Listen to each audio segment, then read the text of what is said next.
Two things. One is shorter and not very complex, but our one of our taglines is redefining the modern landscape of nursing, Mhm. and I feel like you know like we're giving our care in all of these conversations that we're doing, which is a different way of providing care for people. And I see that in what I see, like, your passion and your vision for helping young nurses is redefining caregiving. Hi, I'm Julie. And I'm Caleb. Welcome to Nursing You, the podcast where we redefine nursing in today's healthcare landscape. Join Julie and I as we step outside the box on an unconventional healing journey. Together, we're diving deep into the heart of nursing, exploring the intricate relationships between caregivers and patients with sincerity and depth. Our mission is to create an open and collaborative experience where learning is expansive and fun. From the psychological impacts of nursing to the larger implications on the healthcare system, we're sparking conversations that lead to healing and innovation. We have serious experience and we won't pull our punches, but we'll also weave in some humor along the way because we all know laughter is often the best medicine. It is. And we won't shy away from any topic, taboo or not. From violence and drugs to family and love, we're tackling it all. Our nursing knowledge is our base, but we will be bringing insights from philosophy, religion, science, and art to deepen our understanding of the human experience. So whether you're a nurse, a healthcare professional, or just someone curious about the world of caregiving, this podcast is for you. One last thing, a quick disclaimer before we dive in. While we're both registered nurses, nothing we discuss here should be taken as medical advice. Always consult with your doctor or a qualified healthcare provider for any medical concerns you may have. The views expressed here are our own and don't necessarily reflect those of our employers or licensing bodies. So let's get started on this journey together. Welcome to Nursing You, where every conversation leads to a healthier world. Like, you're perfectly aligned with what we're doing. It's awesome. Yeah. So I bravo. love it. Yeah. Yeah. The other thing that kind of has come up a couple of times through the conversation is the general mistrust of the public Mhm. of healthcare. That COVID, especially, it really divided society into, people who I trust science. Like you can't trust science. Like science is a method. It's Right. not. You need to trust well-defined quantitative or qualitative results that have been replicated many times. That's Yeah, when we get to the trusted phase, not in phase one. right, right. And so people landed either I trust science, which is kind of a misnomer in my mind because it's a method, and then on the other side, the fundamental distrust of, because all these systems are so siloed. When you guys were talking about, when you're talking through like all of the different processes of administration, like even the CEO has really no final say. Yep. They are answering to someone else. Like, everyone's answering to someone else, so everything is kind of disjointed and nothing can change. Of course. And I think that I've had people tell me they would rather die than go into a hospital because they don't trust it. Mhm. And, of course, when that statement actually, when the rubber actually hits the road and they're in a crisis, of course Yeah. they're going to go. They're there. Yeah. But yeah, but what I'm talking about is the fundamental mistrust. And to me, it seems like, we've been kind of in a mini series. I don't know if you've gotten to the last 3 episodes, which are talking kind of through left brain, right brain functions. And to me, all of this stuff that we're describing is very, very right brain, reason, logic, like Mhm. Mhm. Mhm. structure, and no creative n- left brain. Mhm. I think I've got those right. I think I Yeah. got that. Opposite. Yeah. Yep. Left brain, critical Yeah. thinking, right brain, creative. Yeah. Okay. So, how do we, like, I think the question that I'm getting to is how can we get shift it from that fully reasoned logic, Like, because we are doing the dance. We are in that space. Like we've talked about when we're in a critical situation and you use humor to break Of the course. ice, and then everything, all of the logic is restored, and the crisis is kind of, the tension has been broken, so you can move forward in a meaningful way. Like, So how do we?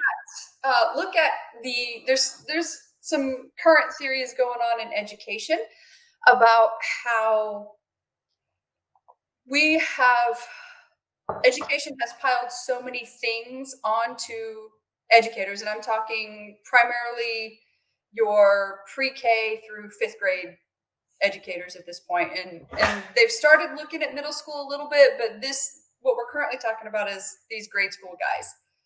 We have put so many kids in a classroom because we have more kids, not enough educators, not enough resources, right? Sounds very similar to nursing. And we have removed the educator's ability to change assignments, to create things, to be creative and find those new ways to teach their students. Mhm. And they're starting to see educators leave in droves like nurses have Uh-huh. because they're only at survival now. Yeah. The difference being they started in a world that was built and fostered their creativity. We unfortunately did not, because when we got into it, the system was already set up and it runs the way it is. But I mean, there was still some creativity in this. Like, our hands weren't tied when it came to patient care. The objective was caring for the patient. Now the objective is I have to have my IVs documented at mhm, that the documentation of the mhm. process that I've just performed is more important than performing the process, Yeah. performing and the and action. that's the invent of the EHR, because it Yeah. was, if you look at the history of the EHR, it's set up as a billing program first. Yeah. And every single one of those checks that you click has a code tied to it, Yeah. that has a charge tied to it, that a billing and coding person no longer has to read a chart and pull all of those out. It's done automatically. Yeah. Wow. Yeah. So that's where the EHR come from. It wasn't for us. It wasn't for charting. Right. And instead of hiring a billing encoder who can go through that chart and kind of find some of the nuances, that weight was put on the nurse. Now, instead of clicking 3 check boxes, I need you to click that you put a 20 gauge, you put it in the right forearm, that you got flash, that it flushed well, that the patient tolerated, that you put a clear, transparent dressing on it, that you put a Mhm. J loop on it, that you taped it down, that you did just all like the check boxes instead of 20 gauge IV right forearm, which is what we used to write, Right. Mhm. became 47 clicks. Yeah. Yeah. And so again, that's more stuff gets sit on Yeah. the nurse and taken away Mhm. because we don't have billing encoders like we used to. It's a Right. Mhm. different process than it used to be. So why would we pay nurses and billing encoders when I can just make the nurse do it by making her use this electronic health record? And then I only have to pay the nurse and I don't have to pay the billing encoder. And voila, Right. I've saved $40,000 a year or whatever the salary Mhm. Right. is. So take us back to the educational system. I kind of interrupted. Like, I do feel like there was a more creative process or more free process of providing critical nursing care in the emergency room, in the ICU. It was just more free, and that statement came up from what you were saying about the the hands of teachers being tied. So, Yeah. And so they're experiencing the same thing. So, most of them used to have a planning period, and most of them used to have like a return week, and most of them used to have support, resources, and all of those things over time are just being dwindled, very much like nursing resources are just being dwindled, and more and more sits on that teacher. And so now she is only on the logical, how do I logistically get things done, and not thinking about how can I creatively teach these students to learn what they need to learn. And we see this reflected in, well, I think standardized exams are, Yeah. it's a whole nother podcast, Yeah. but we see this reflected in knowledge that our students currently have when they graduate, Yeah. because everybody just survives. Everybody passes. Everybody, if like my child's school right now, if she did not one single bit of work, she would get a 50%. She would not fail with a zero. Right. She would Mm. get 50%. Wow. And so we are just compensating and compensating and pushing and pushing and pushing and pushing. And we are removing that creativity so that every student learns instead of just the ones that learn this way. Yeah. Right? We're Right. one approach, and we're hoping that all 40 of those students in the classroom can learn from that one approach. Yeah. And common sense would tell me it doesn't work like that because Mhm. those 40 kids aren't the same. Yeah. I mean, I just heard someone say recently that they anticipate teachers to really just be, overseeing AI. That the AI will be replacing teachers sooner. Like that's one of the first venues for AI to really knock jobs down. Is that the teachers will just be there supervising children, whereas the actual educational apparatus will be executed by AI. Well, Um, if you think logically about it, if we use Google Classroom and we use Chromebooks and we integrate all of this technology, and if all of the lessons and the PowerPoints and all of those things are put online, and the teacher is not going to actually tailor the lecture to the 40 students she has in front of her, why couldn't it? mhm. My question then becomes, what's the product result of that? Yeah. Yeah. And it's exactly what we have now. We have order set nurses who go Yeah. down the list and Uh-huh. follow the things, whether they make sense or not, whether they're applicable to their patient or not. We're going to end up with students who do the things they need to do to get the piece of paper they get, and they're not going to have the knowledge that we are assuming they have. Mhm. Yeah. If you graduated high school, if you graduate high school, I assume you have X amount of knowledge. You're not going to have that because you just went through the motions and there was nobody who inspired you or held you accountable or Mhm. who was creative in figuring out that, I don't learn by listening to you. Yeah. You can yak at me all day long. But if you want to throw me into it and let me do it, then I probably can catch on pretty quick. Mhm. So AI is going to replace all of that stuff, and we're going to Mhm. see a net product loss, I think, because they're Yeah. coming at it with the goal of replacing the teachers instead of, can I take away some of those mundane, routine, logical tasks that give them the time and space to then be creative with what they're Yeah. doing to engage students so that they learn. Yeah, that would be the best. I mean, because AI can be adaptive, and I think there are a lot of positive aspects to it, and Mhm. it can bring a lot of, I don't know, elements, whatever you want to say to it, but getting those tasks off the teacher would allow her to use her creativity and make sure that this type of AI was working for this kid, or maybe he needed to do this, or maybe he needs more hands on this. And she more of like an overseer to adapt the adaption, Yeah, the adaptive AI, that she would be able to oversee that right. using those modalities. The Um, people who are making these decisions are not looking at it. One of your episodes talked about the qualitative value that a nurse brings, and it Mhm. can't be measured. It can't be right. measured. There's some qualitative researchers out there that say that we could get pretty close to the value of that. The astronomical undertaking that would be that's Yeah. probably where your impossibility lies. Not that you couldn't get to a number or a value, You could. but Have you ever read about Brene Brown and how she has done a lot of research on emotions and things like that? So I believe that you could get there like you're saying, but technically it you would be could. technically you could. It would be huge. It would be But astronomical, yeah, and that's Mhm. where your possibility lies. yeah, So if we're looking at those things that can't have a value, but the people who do those jobs, i.e., nurses and i.e., teachers, we know there is a significant value attached to that. But the people who are making these decisions are not doing the job. It is expense, profit. yes, And AI Mhm. costs me this much, and Professor Falconer cost me this much. They're not considering the value that doesn't have a number attached right, to it because it Mhm. cannot go on their spreadsheet. Right. So those people who are making those decisions aren't considering that, nor are they considering anything past the budget. They're not considering the sequelae that are going to come when we remove that educator and replace it with AI. What's my product on the outside going to look like? Nor do Mhm. they care. Their job is that Excel budget sheet, and that's it. Yeah. And that's the problem.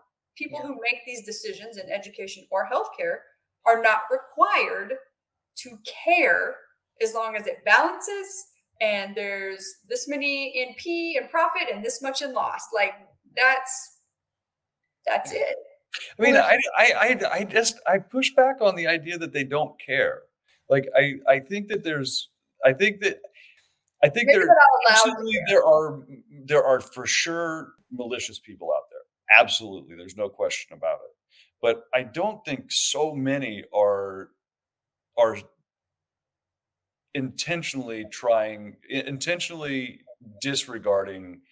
I don't think it's disregard. I it's don't. not I don't think it's disregard and I don't think it's that they don't necessarily care, Uh-huh. but everyone is smart enough to know that if my job is to manage the P&L on this spreadsheet, and that's the requirement, and I start pushing back and I start stepping out of that boundary, say, yeah, I would like the losses to be a little bit less, but we need to consider all of these qualitative factors that occur. What is the system going to do to them?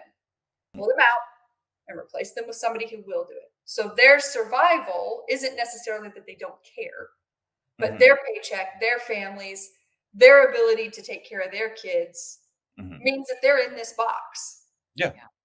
And So I they think get that's hurt hurting by them. it. Yeah, I don't think it's really that they actually don't care or that they're trying to be malicious. I think that they are also in a box, in a Yes. Mhm, constraint, and that's part of their job, just like nurses. It's part of their job to manage that loss versus, reward or P&L, all of that. And Mhm. I think that they are also their hands are tied. And Correct. so you will and we never mean everyone always, always Of knows. course. We don't ever always mean that. That doesn't We exist. no. Always and never don't There exist. are right, right. lots and lots of managers who try Mhm. and who make it seem like to the nurses, to the people on the floor, to the staff. I was one of them that you because I did care. I do care, Mhm. but Mhm. the you have to be very crafty to Mhm. exude that to your people and abide by the rules of your job, which is Correct. you better make money or Correct. don't spend so Uh, much. You yeah. actually have nothing to spend. So, Yeah. or we're not hiring anymore. So make do with what you have. And Mhm. I or a manager or whatever has to take that and not make the people who work for them think that that's what's going on. They have to have a piece of I don't care because otherwise they couldn't do the job like me. I Mhm. couldn't take the care out of it because I cared way too much. There are managers who they do care, but yet behind the scenes, they are doing things or won't allow certain things because they are going to keep their job and they Because are they going to keep can't. They're put in a system that is designed yes, or meant exactly. to Yes, keep them navigating the way they are to navigate. And right. it's not that if you went to any unit manager in throw a dart, pick a hospital, pick a Yeah, unit, you could go to that manager and you could say, if I could give you unlimited staffing, unlimited help, you got it. There's none of them that are going to be like, no, I'll turn it yeah, down. I'll take the profit. Right, right, right, None of right. them right, are going to make that right. decision. Yeah, Yeah. yeah, But in turn, it becomes you're put here. And so I guess when we look at P&L, the people that are making the decisions, they're in the exact same boat we are. yeah. So Which it's kinda not takes me back to the question of how do we get it moving in a direction where there's proper communication? I mean, I don't can you get it moving in a direction without breaking it? yeah, I don't know. I don't know. 'Cause I mean, you just go all the way to the top of the pyramid and it's that. It's the 2 playing golf, making Mhm.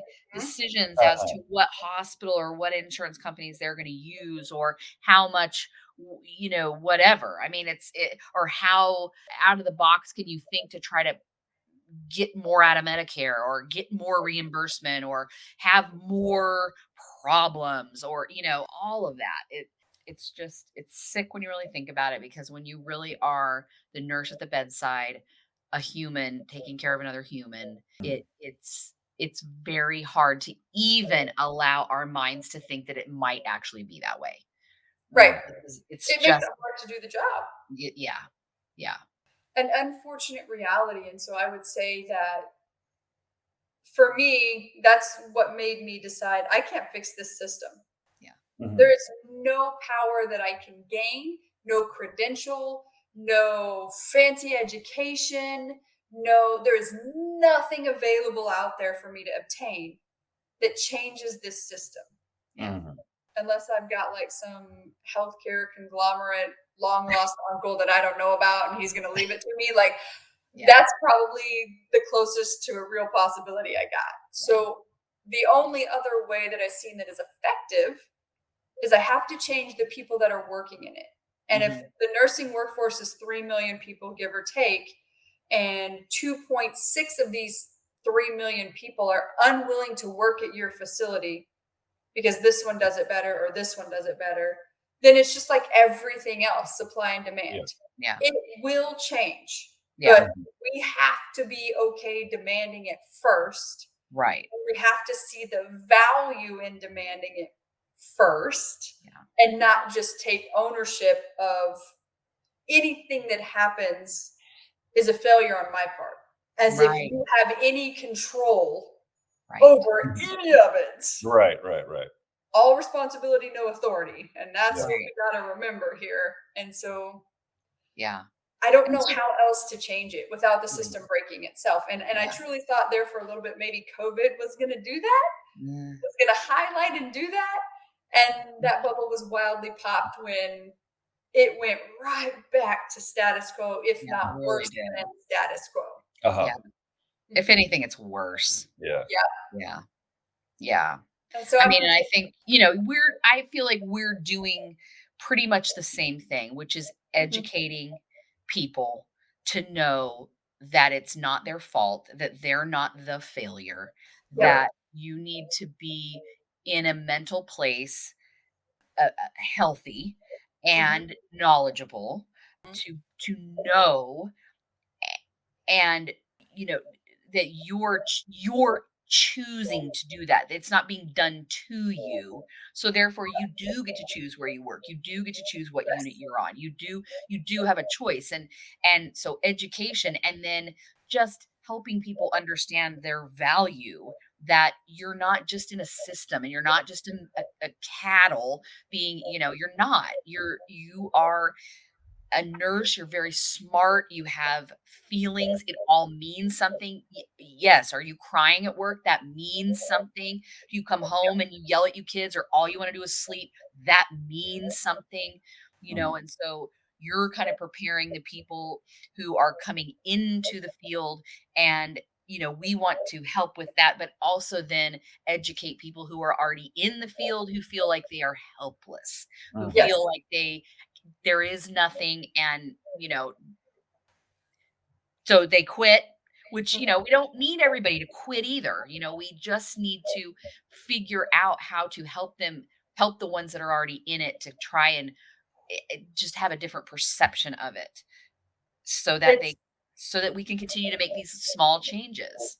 and so when either one of you went to nursing school, you were taught how to be a nurse, Mhm. right? We were all taught how to be a nurse.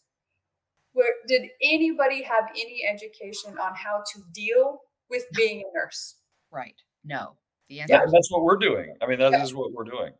And Um, this is where we're at now, is yeah. there is no other way. yeah, it's not just the skills, it's how to navigate this healthcare system that is here. And like I said, our lifetime, it's not going to change. There might be small things and Right. your situation, you may be able to improve your own situation, but the overall system is not going to really change Not because of until we reach enough people that have right, improved their own situations right, that those people who make those decisions can no longer say, well, just give that duty to the nurse. right, She'll figure it out, because nurses are no longer just gonna figure it out. right. Mhm. You're just not gonna have any nurses. And it's a problem that, like, is compounded by the fact, COVID was just like, you know, I kinda I think I've used the analogy, it's like rolling through the foothills towards a mountain of death. Like, Yeah, we have the largest population that is approaching death, that any of us on the planet have ever experienced. And so it's an inverted relationship. Nurses are peeling off, they're killing themselves or leaving the bedside, and the mountain is getting closer, and we're looking at all the baby boom generation yeah. that who's gonna who's gonna be there for them? Like, that's Yeah. And then terrifying. those that do make it and they are there, when it happens, Mm. what's the likelihood they stay? Yeah. Yeah. Yeah. I So mean, you can only do it for so long. When you're Yeah. working short staff like that because they're in a hiring freeze and you don't have enough nurses, you can only do that for so long.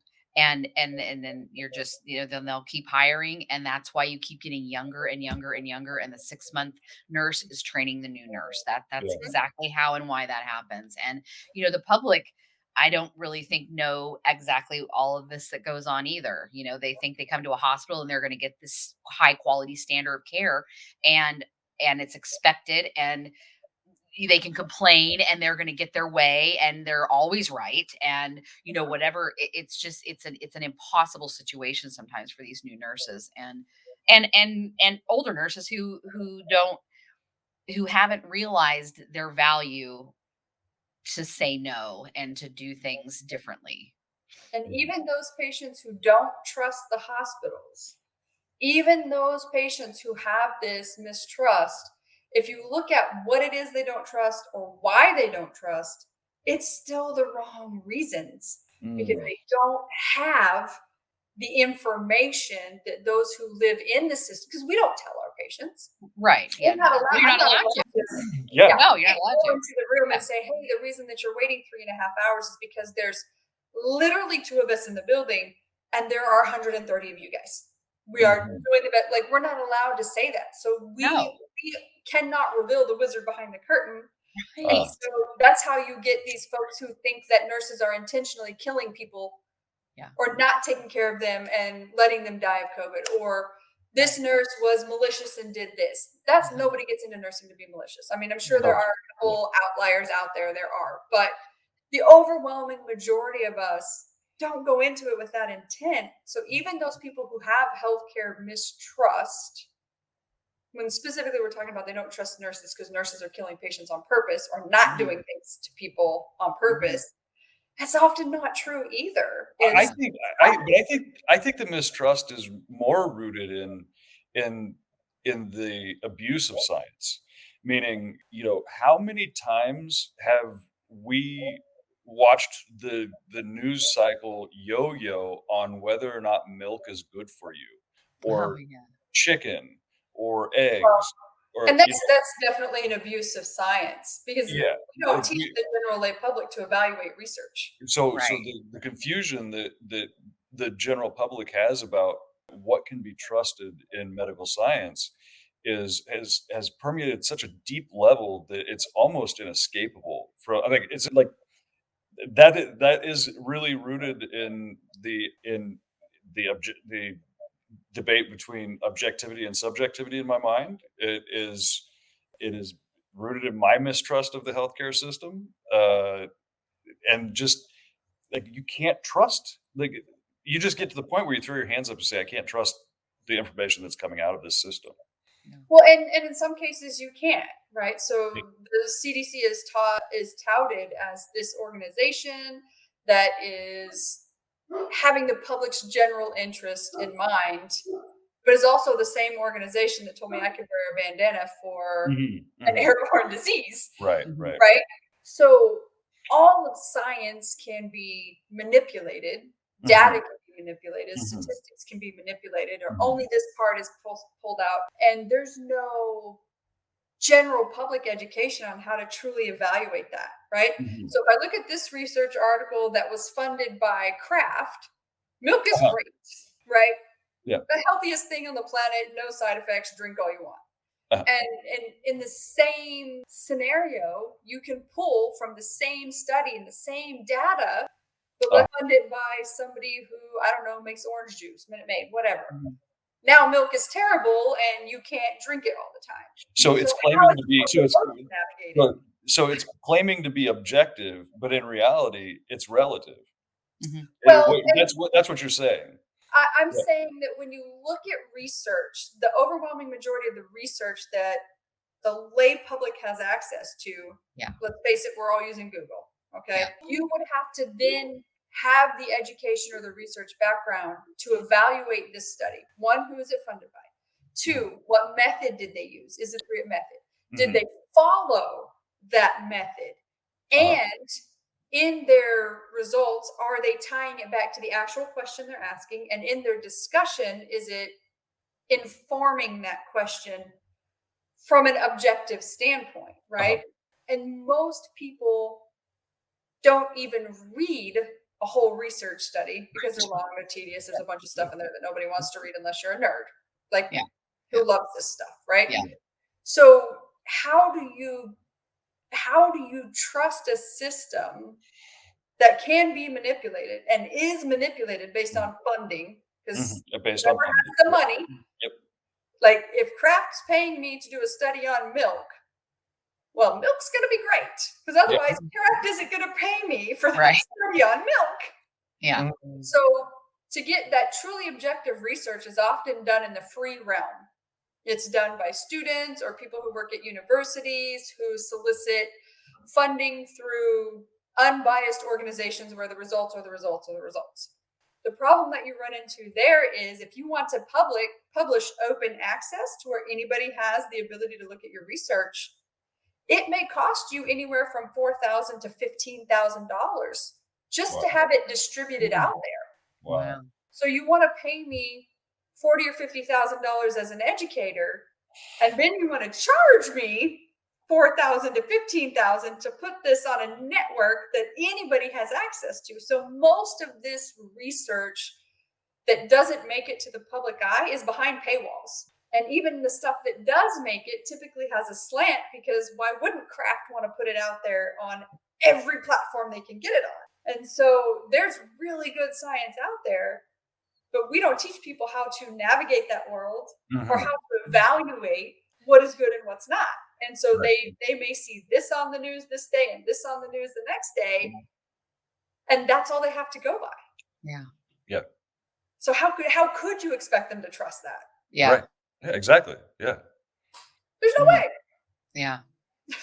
So, and if you're looking at somebody who does this for a living, sometimes it's still even hard for me to figure out, are we missing parts and pieces here? Yeah. How was this done? So how would somebody who doesn't do it for a living be able to navigate that world? Yeah. So I mean, Goes it's deep.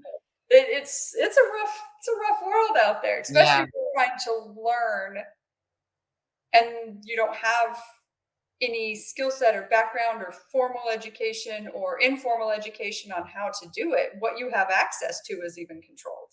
Yeah. Mhm. Mm. Yeah. How do you get past that? Yeah. That's why you see milk good, milk bad, milk good, milk bad. Yeah. Yeah. That's why it works that way. Yeah. Well, I'm so glad that we had you on. This was so good. Thank you. It makes me so excited about just the rest of it. Like Yeah. where this is going. Like Yeah. I'm curious to hear because Brandy, you're the first person that we've had access to that has listened to the podcasts. Mhm. What what are your takeaways from the work that you've watched already, or the content that you've watched, and how can we make it better?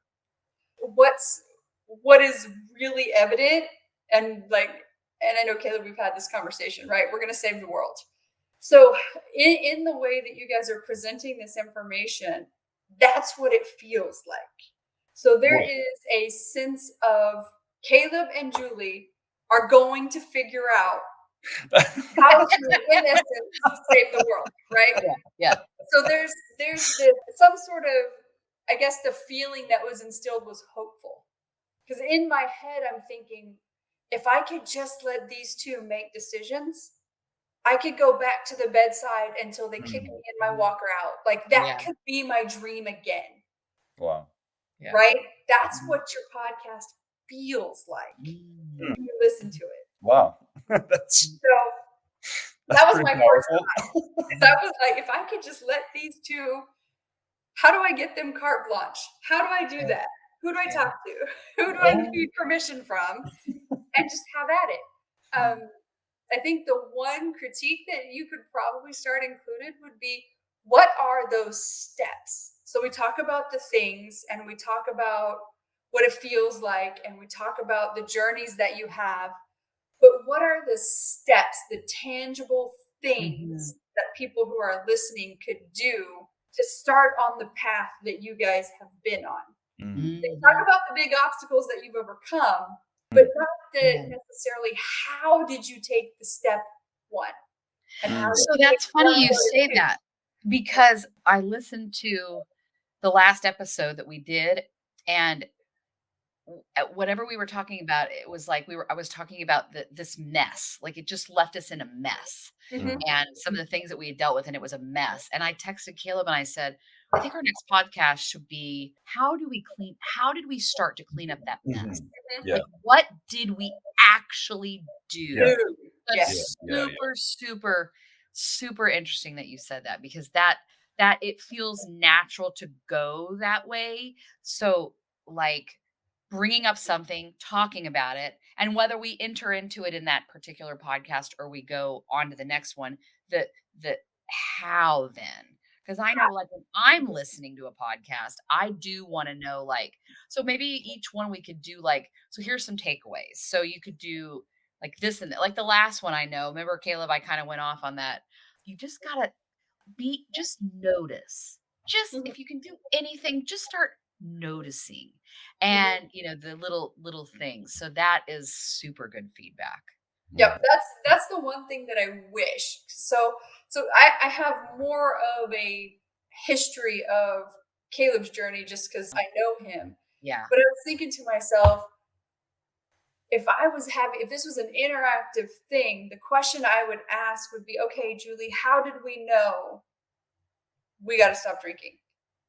How did we know? And then how did we do it? Uh-huh. What was step one? And not necessarily that it has to be your particular thing, but what are the things that we can give to these nurses that exist in this world already to help get them where they need to be?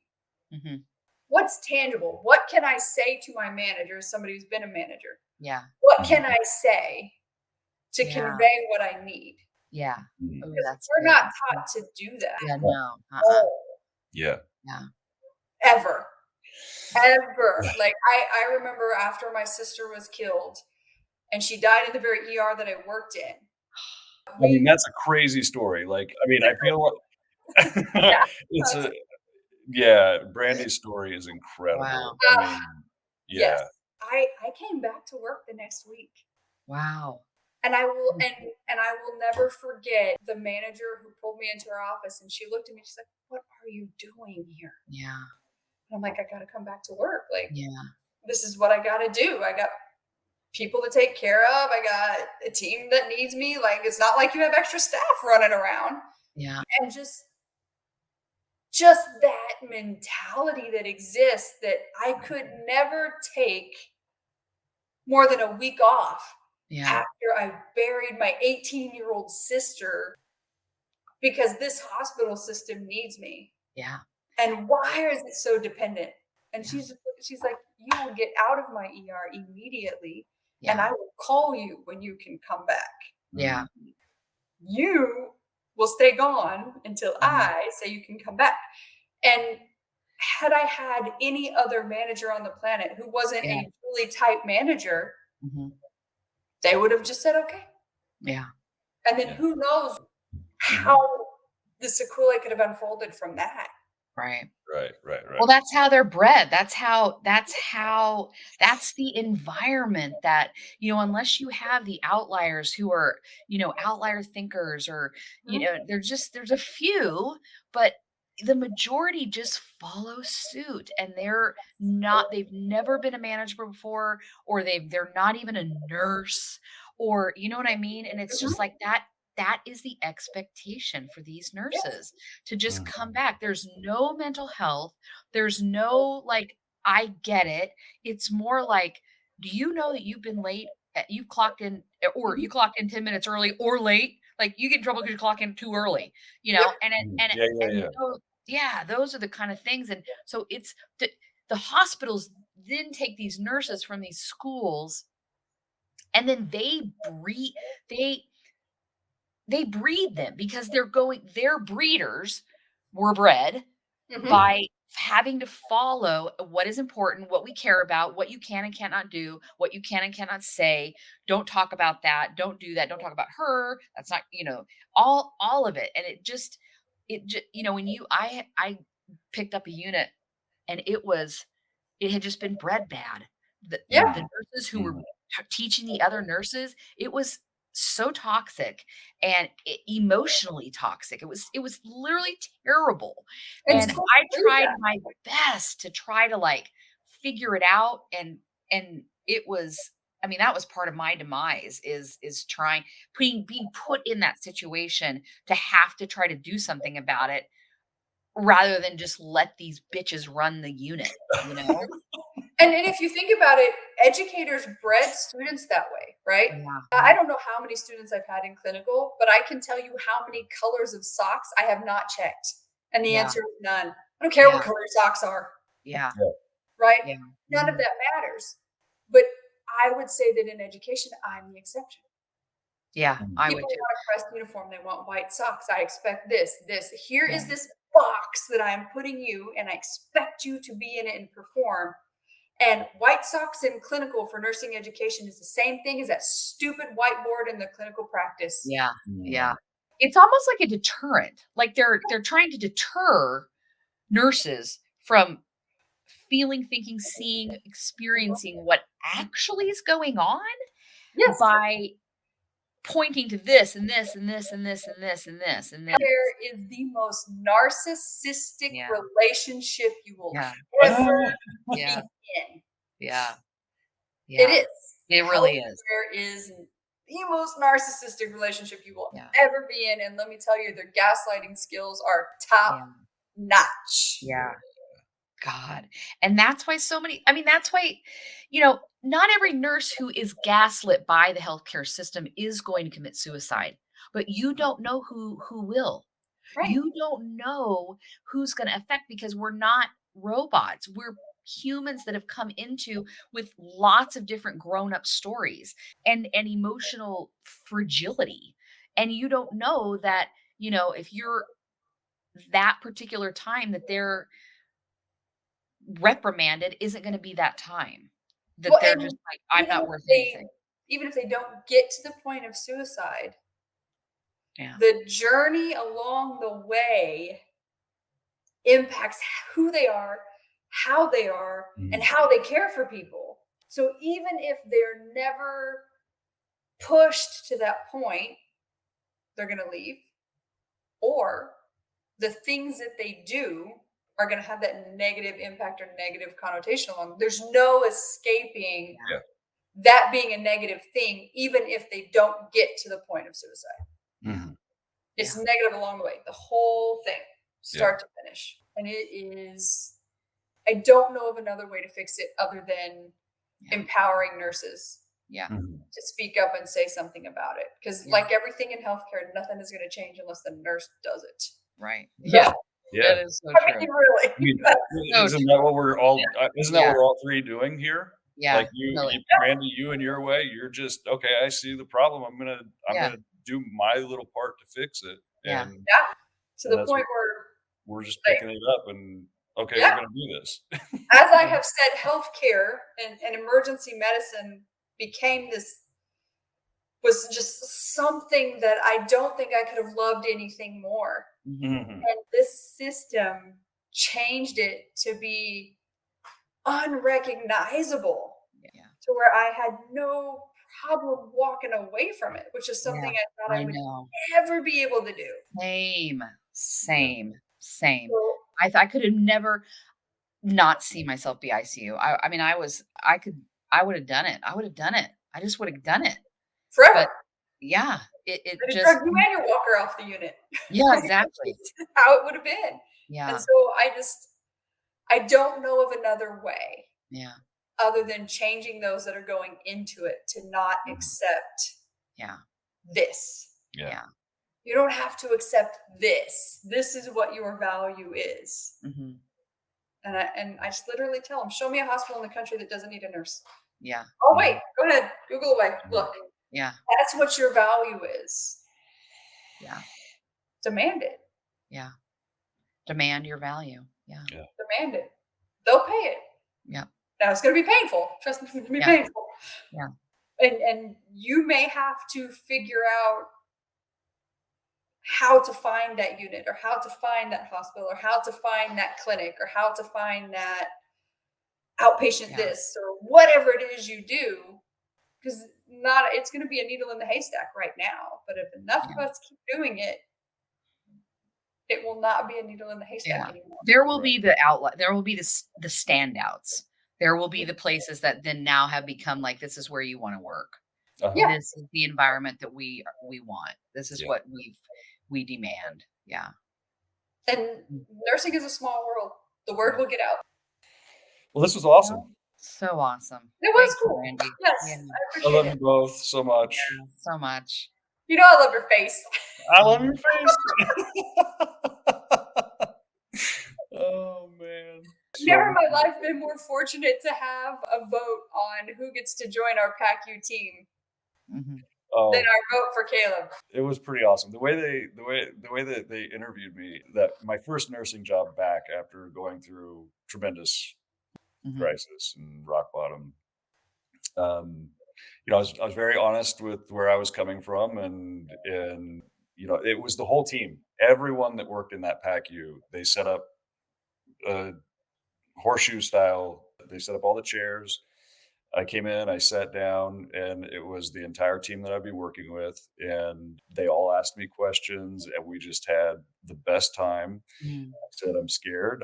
It's been a long time since I've practiced, and I think the thing that I said was my number one concern is that you won't let me hurt someone. Yeah. Correct. That Yes. I'm out of practice, and I need you to walk me back into this and make sure that I'm safe." Mhm. That is exactly what he said. Yeah. I was Oh, just terrified because, well, I mean, Julie was there, she was there when the doctor abandoned me and I lost that patient, and I lost my confidence that I was capable of caring, that I was Mhm. capable of nursing. yeah. It destroyed me. Yeah. Um, and that really informs, I mean, Brandy, you know the whole story. I Mhm. told you probably some late night in the PACU on Yep. call. Yeah. 3 in the morning, we're waiting on a hot appy to come out, and we're just like, well, look at Yeah. this world. Yeah. Right. Those are some of the best times, though. Yes. Oh, Yeah, great. So great. Yeah. yeah. So great. It was very refreshing to have somebody who was wildly aware of where they were. And let me tell you, he underpromised and overdelivered. Yeah. He got right back on that bicycle like it was nothing. It really was. It's remarkable. Yeah. Yeah, he made it seem like we were going to be over there like, this is a patient, Caleb. Yeah. Yeah. Right. You wake them up, Yeah. But it was very cool to witness that getting back on the bicycle and seeing how natural it was for him and Yeah. how just this is what you're supposed to do, man. Yeah. This is what you're supposed to do. And Yeah. that evolutionary journey of just coming back into it Mhm. Yeah. in a way that doesn't break you. Yeah. Yeah. Mhm. Yeah, that's great. It was cool, and I'm Very beyond cool. honored to have been a part of it. That's Oh, nice. A very small part, but big part, big part. We hope you've enjoyed this week's episode. Remember, the conversation doesn't end here. Keep the dialogue going by connecting with us on social media, posted in the links below, or by visiting our website. Together, let's continue to redefine nursing and shape a brighter future for those we care for. Until next time, take care, stay curious, and keep nurturing those connections. And don't forget to be kind to yourself.